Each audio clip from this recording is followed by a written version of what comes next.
Hi friends, welcome back to my channel. எல்லோரும் எப்படி இருக்கீங்க? இன்றைக்கி வீக்கெண்டுன்றதுனால ரொம்ப சிம்பிளாக ஒரே ஒரு கருவாட்டு குழம்பு வச்சுட்டு முட்டை வேக வச்சு அதிலையே போட்டுட்டு அதுக்கப்புறமா உருளைக்கிழங்கு ப்ளஸ் வெங்காயம் பஜ்ஜி சுட்டுருக்கோம் ஃப்ரெண்ட்ஸ். இந்த ரெசிபி வந்து ரொம்ப சிம்பிளாக இருக்கும், அதே நேரத்தில் ஈஸியாக செய்யக்கூடிய ஒரு ரெசிபி தான். ஸோ வீக்கெண்டுன்றதுனால இந்த மாதிரி கொஞ்சம் லேட்டாக எழுந்திரிச்சு ரிலாக்ஸாக நான் செஞ்சுருக்கேன் ஃப்ரெண்ட்ஸ். ஓகே ஃப்ரெண்ட்ஸ், வாங்க இப்போது வீடியோக்குள்ளே போய் பார்க்கலாம் எவ்வளோ ஈஸியாக நம்ம செஞ்சுருக்கோன்ட்டு. ஸோ ஃபஸ்ட் ஆஃப் ஆல் நான் வந்து பார்த்திங்கன்னா ஒரு 3 கத்திரிக்காய் 2 உருளைக்கிழங்கு காய் எடுத்திருக்கேன். அதுக்கப்புறமா நெத்திலி கருவாடு எடுத்திருக்கேன். ஸோ இந்த கருவாடு குழம்பு வைக்கும்போது ரொம்பவே டேஸ்ட்டாக இருக்கும், அதே நேரத்தில் பார்த்திங்கன்னா ரொம்ப ஈஸியாகவும் செய்யக்கூடிய ஒரு டிஷ்ஷு தான் இது. இந்த டிஷ்ஷு பார்த்திங்கன்னா நான் எங்கள் பாட்டிக்கிட்டேருந்து கற்றுக்கிட்டேன். ஸோ இந்த மாதிரி செய்யும்போது ரொம்பவே டேஸ்ட்டாக இருந்தது. நான் மண் சட்டியில் செய்யும்போது ஃபஸ்ட்டு வாட்டி செய்யும்போதே அவ்வளோ டேஸ்ட் அட்டகாசமாக இருந்தது. ஸோ அதை அப்படியே கண்டினியூ பண்ணிக்கிட்டேன் நான். ஸோ இப்போ பாருங்கள், நெத்திலி கருவாடு சுடு தண்ணி ஊற்றி அதை அப்படியே கொஞ்சம் ஒரு 10 நிமிஷம் ஊற வச்சுட்டேன். இப்போ இந்த காயெல்லாம் பார்த்திங்கன்னா தண்ணிக்குள்ளே போட்டு வச்சுக்கலாம். ஏன்னா கத்திரிக்காய் வந்து அரியும் போது ஒரு மாதிரி கருத்து போயிடும், அதனால் தண்ணிக்குள்ளே கொஞ்சோண்டு கல் உப்பு போட்டுட்டு இந்த காய் ஃபுல்லாகவே அதிலே போட்டுக்கலாம். நம்ம செய்யும்போது மட்டும்தான் நான் அறிவேன், அது வரைக்கும் தண்ணியிலே இருக்கும். நான் எப்போது அந்த காய் எண்ணெயில் வதக்குறோனோ அப்போ தான் அதை கட் பண்ணவே ஆரம்பிப்பேன். ஸோ இது 2 ஓரமாக இருக்கட்டும், அதுக்குள்ளே நம்ம போய் முட்டை வேக வச்சிடலாம்.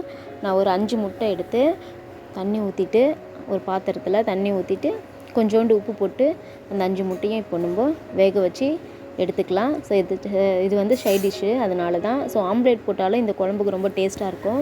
பட் ஆனால் நான் இன்றைக்கி இதை தான் செஞ்சேன். இப்போது ஒரு மண் சட்டி அடுப்பில் வச்சுட்டு எண்ணெய் ஊற்றிட்டு எண்ணெய் சூடானதுக்கப்புறம் வடகம் சேர்த்துக்கிறேன். ஸோ கிராமத்தில் அதிகமாக இது தான் சேர்ப்பாங்க, மீன் குழம்பு கருவாட்டு குழம்பு எல்லாத்துக்குமே. இப்போ பூண்டு தட்டி வச்சுருக்கேன், பூண்டும் ஆட் பண்ணிக்கலாம். பூண்டு ஆட் பண்ணிவிட்டு நல்லா ஃப்ரெஷ்ஷான கருவேப்பிலை சேர்த்துக்கலாம். இந்த மாதிரி கருவேப்பிலை சேர்த்ததுக்கப்புறம் லைட்டாக இந்த பூண்டை கொஞ்சம் வதக்கி விடுவோம். ஸோ பூண்டு வதங்கினதுக்கப்புறமா நம்ம வெங்காயம் ஆட் பண்ணிக்கலாம் ஃப்ரெண்ட்ஸ். இப்போ பாருங்கள், பூண்டு ஓரளவுக்கு வதங்கிடுச்சு. இப்போது வெங்காயம் நல்லா கொஞ்சம் பெரிய சைஸாக கட் பண்ணிக்கோங்க, ரொம்ப பொடியாக கட் பண்ண வேண்டாம். இந்த வெங்காயம் கொஞ்சம் கலர் மாறுற வரைக்கும் நம்ம வதக்கினா போதும். இங்கே பாருங்கள், இந்த அளவுக்கு கொஞ்சம் கலர் சேஞ்ச் ஆனதுக்கப்புறமா நம்ம என்ன பண்ண போகிறோம் பாருங்கள், புளி கரைச்சி வச்ச புளி தண்ணியில் நம்ம மிளகாத்தூள், உப்பு, அதுக்கப்புறமா மஞ்சள்தூள், இது எல்லாமே தக்காளி, இது எல்லாமே நல்லா எல்லாத்துலேயுமே அந்த புளி தண்ணியிலே நம்ம கரைச்சி அப்படியே மொத்தமாக இதுலேயே ஊற்றிட்டோம் ஃப்ரெண்ட்ஸ். எதுவுமே நம்ம வதக்கலை. ஸோ இந்த கிராமத்து ஸ்டைல்லலாம் பார்த்திங்கன்னா, கிராமத்தில் போய் பார்த்திங்கன்னா இந்த ஸ்டைலில் தான் செய்வாங்க. அதே அப்படியே அந்த டிட்டோவாக நான் இப்போ செஞ்சுருக்கேன் உங்களுக்கு. ஸோ இப்போ அது கூடவே நான் அரிஞ்சு வச்ச காய்கறி எல்லாமே நான் சேர்த்துக்கிட்டேன். காய் பார்த்திங்கன்னா நான் இப்போ தான் கட் பண்ணேன். இப்போ பாருங்கள், நல்லா கொதிக்க ஸ்டார்ட் பண்ணும்போது என்ன பண்ணலாம், தேவையான அளவு உப்பு சேர்த்துக்கலாம். உப்பு உங்களோட டேஸ்ட்டுக்கு ஏற்ற மாதிரி நீங்கள் உப்பு சேர்த்துக்கோங்க.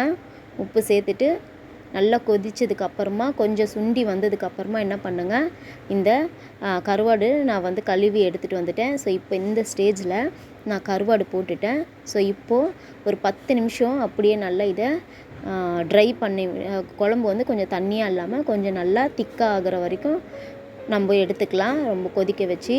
ஸோ இப்போ பாருங்கள், நல்லா இந்த அளவுக்கு கொதிக்க வச்சு நல்லா கொஞ்சம் சுண்டி வர வரைக்கும் நம்ம தண்ணியெல்லாம் வந்து கொஞ்சம் இழுக்கணும். ஸோ அதுக்கப்புறமா நம்ம இதை இறக்கிடலாம் ஃப்ரெண்ட்ஸ். பாருங்கள், இப்போ இந்த அளவுக்கு குழம்பு ரெடி ஆகிடுச்சு.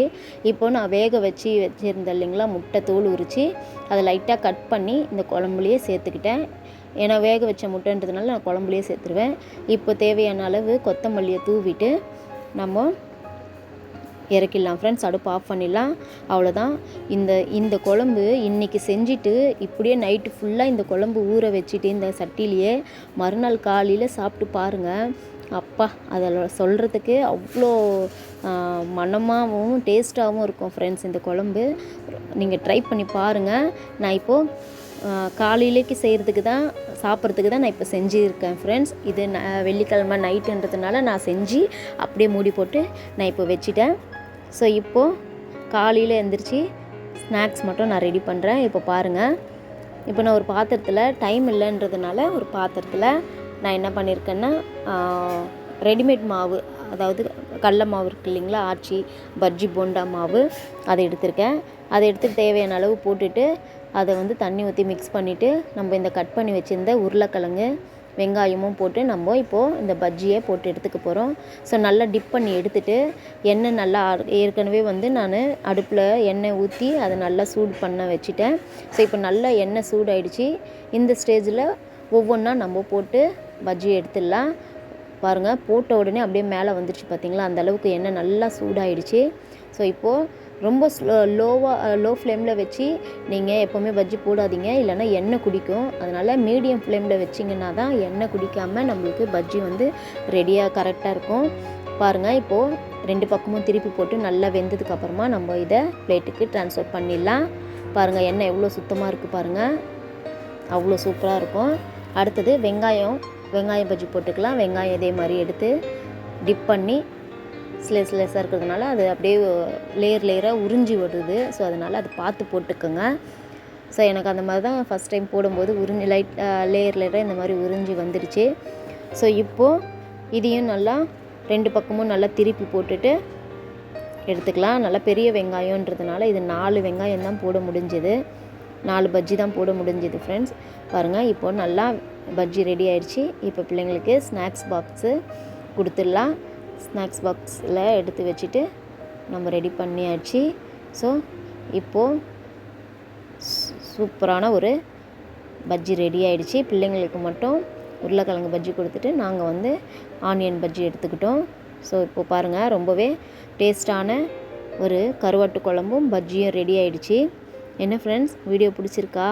வீடியோ பிடிச்சிருந்ததுன்னா லைக் பண்ணுங்கள். உங்கள் ஃப்ரெண்ட்ஸ் அண்ட் ஃபேமிலிக்கு மறக்காமல் ஷேர் பண்ணி விடுங்க. மறக்காமல் எங்களோட சேனலுக்கு சப்போர்ட் பண்ணுங்கள். ஓகே ஃப்ரெண்ட்ஸ், மறுபடியும் அடுத்த வீடியோவில் சந்திக்கிறேன். பாய்.